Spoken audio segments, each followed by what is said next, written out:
दुआएं कर रहो, कुछ भी करो, लेकिन आपकी इज्जत का हाल नहीं हो सकता। आपका काटा जाना कम नहीं हो सकता। आज इस जमीन पर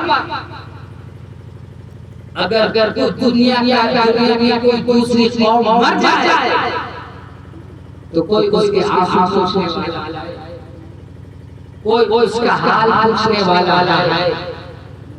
लेकिन कौम मुस्लिम के लोग एक साल के 70 हजार मर जाते, कोई उसका पुरसाने हाल नहीं। क्या आप मोबाइल चला, क्या आप नहीं जानते कि हम चल मार दिया, आपको मार दिया, हम जिंदा है, हम ठीक है, आपके घर में आग लगा दी, हमें क्या दिक्कत है, हम ठीक है ना। और हुजूर अली सल्लल्लाहु अलैहि वसल्लम ने फरमाया कि तुम मशरिक में हो और तुम्हारा कलमा पढ़ने वाला भाई मगरिब में है, यानी कि तुम पूरब में हो और तुम्हारा कलमा पढ़ने वाला भाई पश्चिम में है, और वो दर्द में है, तुम्हें इस बात की खबर मिले, फिर मगर उसके दर्द महसूस नहीं करो तो कलेजे के हाथ करके सोचो कि तुम्हारा ईमान क्या तुम इसलिए पैदा किए गए कि तुम्हारे होते कोई को मार दे, काट दे, लूट दे, तुम्हारी इज्जत ले जाए और तुम्हारे ऊपर कुछ भी ना हो। अब बड़ा ही सूरत हाल से कौन वाकिफ नहीं है। लिहाजा कहने का सीधा सा मकसद है कि हुजूर उम्मत की खातिर उठो और अपनी जान माल की हिफाजत की खातिर खड़ा हो। और जब आप खड़े नहीं होंगे, जब तक आप उठेंगे नहीं, और जब तक अपने दिलों में हुजूर की मोहब्बत और हुजूर के मानने वालों की मोहब्बत को नहीं बसाएंगे, अगर हमारे बाप दादा उस रास्ते पे चला जलील और खार हुए, हम उस रास्ते पे चलेंगे तो क्या इज्जत पा जाएगी। तस्बीहें आप कम पढ़े चलेगा, नवाफिल कम पढ़े चलेगा, मदारिस में आपको 10 रूम बनाना है तो 5 ही बनाना है, चलेगा। ईदगाह ना हो कहीं नमाज पढ़ने चलेगा, लेकिन तेरे भाई कम हो जाए और चुपचाप खामोश रहे, तू दर्द को महसूस न कर, ये न चलेगा, ये न चलेगा। लिहाजा हुजूर की उम्मत की खातिर उठिए और खुद को संभालिए, होश अकलमंद बनिए। आपकी दुआओं से कुछ नहीं होने वाला है, आपके नमाज़ और आपके रोज़े और हज और ज़कात से कुछ नहीं होगा। अब बताइए, जहाँ लोग अब कहते हैं आपको ये आप भी तो सही नहीं है, आपने मौलवी भी कोई सही नहीं जो आपको सिर्फ तस्बीहात बताए। कौन बताएगा इस उम्मत को कि जब कलमा पढ़ने वाला धक्का मार रहा हो तो तुम पर हज छोड़ के क्या है कि अपना हज कैसा उसके बिताना है। लेकिन उम्मत में हम क्या ले लें, हम हज करेंगे, हम हज करेंगे, हम धूमधाम के साथ पार्टी करेंगे। कोई मर गया, लिहाजा इस दर्द को समझिए, ये क्या है आपके साथ, क्या हो, आप इसलिए पैदा किए गए, हो क्या रहा। लिहाजा तमाम चीजों में कोई भी हो, कोई भी ज्यादा हो, कोई खानदान का हो, खान हो या सैयद का हो, हाथ चूमने से पहले आप उससे पूछिए कि आप हुजूर की उम्मत की भलाई के लिए क्या और उम्मत का नुकसान अवाम से ज्यादा हाथ मारने वाले तीरों से भी और ये आज आप उसमें है, चूमते तो आप ही हैं, चूमते तो हम ही ना। हमारे मौलाना मुदस्सिर साहब यहाँ आपका बेटा पैदा होगा तो आजाद देंगे, बाप मरेगा तो जनाजा पढ़ाएंगे और हाथ चूमेंगे, आप दूर दराज से कोई साहब आएगा उसका कैसे काम है। आपके लिए साहब ये हैं, आपके लिए वली हैं, इनको देखिए तो इनको देखने के सवाब इनको चूमने में सवाब है। और ऐसे भी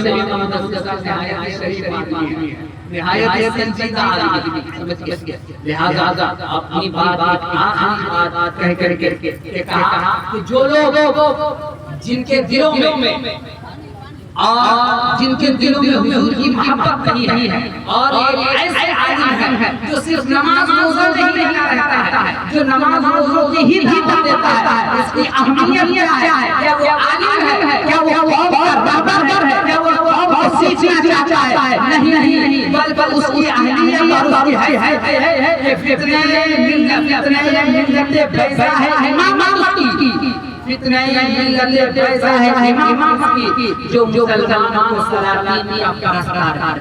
अगर ऐसा है जो आपको हिकमत के नाम पर जो ये कहेगा कि माहौल है इसलिए मरो, माहौल है तुम कट रहे हो कटो, माहौल है बर्बाद हो जाओ, लेकिन बोलो नहीं, खामोश रहो।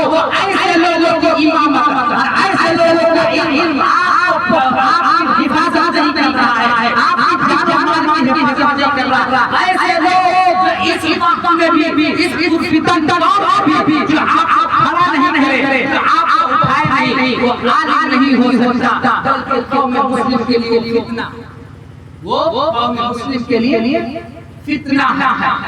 आप क्या इसलिए रखा कि जो सिर्फ और दूसरी बात करूं, हुजूर अली सल्लल्लाहु अलैहि वसल्लम ने पूरी जिंदगी उठा लिया, पूरी जिंदगी उठा ले। हुजूर ने कभी ये नहीं कहा कि जाओ लेके क्या मस्जिद बनवानी है, जाओ लेकर के आओ मदारी बनाने हैं, जाओ लेकर के आओ अपना बनाने हैं। इन्होंने हुजूर अली सल्लल्लाहु अलैहि वसल्लम ने कभी नहीं कहा। हुजूर ने अपनी पूरी जिंदगी इसमें लगा दी कि जाओ लेकर के आओ, अल्लाह के मानने वालों की हिफाजत करनी है, जाओ लेकर के आओ। कौन मेरे बिलाल गुलामी से आजाद रहेगा? कौन खत खाएगा? कौन जो मुसलमा की उम्मत मुसलमा के मरेगा काटेगा?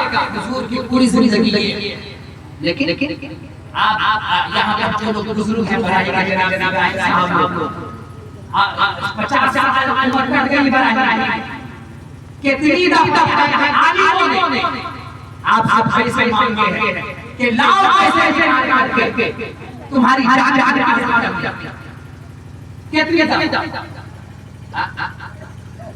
कितनी दफा कहा हमें वोट होने के लिए पैसे चाहिए, कितनी दफा इस पर मीटिंग हुई है। अब तो आप बच्चे हैं, नहीं जानते, या फिर इलाका घूम गया। इसमें आवाम से ज्यादा बड़ा सूफी मौलवियों का है, जिसने पूरी उम्मत तस्बीह पढ़ने में लगा दिया, जिसने पूरी उम्मत वजीफा पढ़ने में लगा दिया, जिसने पूरी उम्मत को इधर उधर लगा दिया।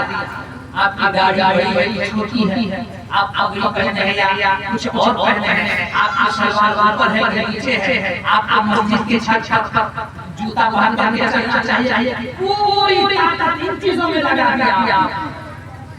आप कैसे दूसरी चीजों की तरफ सोचेंगे? और आखिर बात मैं कह के खत्म करूं, और ये जो आपके ज़हन में आ गई, और जब गुलाम होता है कुछ बोल नहीं पाता, कुछ सोच नहीं पाता है, कुछ कर नहीं पाता है, इकबाल कहता है। और ऐसे लोगों पर ये इस टाइप की जो भी है जो पूरी तरह से नमाज़ों में लगा है, ऐसे लोगों पर भरोसा भी नहीं कर सकते, क्योंकि उनके गुलाम है, खुद दिलों में डर बैठा हुआ है, वो खुद मुर्मर से डरता है, तो फिर आपकी हिफाजत करेगा। वो इकबाल कहता है भरोसा कर नहीं सकते गुलाम की वसीला, भरोसा कर नहीं सकते गुलाम की वसीला पर दुनिया में मर्दाना आंखें है ना, यानी आपको जगह वही है जो आजाद हो, आपको खड़ा नहीं कर सकता है जो आजाद हो, आपको वही खा सकता है, वही आपको जिंदा रखता है, जो खुद मौत से नहीं डरता, जो खुद ही मौत से डरता, जो खुद ही भागता हो, जो खुद ही कभी आपको उठाने की बात नहीं करता हो। आप इससे क्या उम्मीद करते हैं? तो आपकी जान की हिफाजत की बात करेगा, आपकी जान की हिफाजत की बात करेगा? नहीं, लिहाजा आप खुद भी होशमंद हैं, खुद भी अक्लमंद हैं। आप अपने यहाँ और आप अपने मौलवियों से ये मुतालबा जरूर कीजिए कि तुम बताओ हुजूर की उम्मत के लिए तुमने क्या क्या किया। तुम बताओ कि हुजूर की उम्मत की जान की हिफाजत के लिए, उसकी माल की हिफाजत के लिए, उनकी इज्जत और आबरू की हिफाजत के लिए, उनकी जमीन की हिफाजत के लिए तुम्हारी कितनी तकलीफ हुई। तुमने कितनी दफा हुजूर की उम्मत की हिफाजत करने के लिए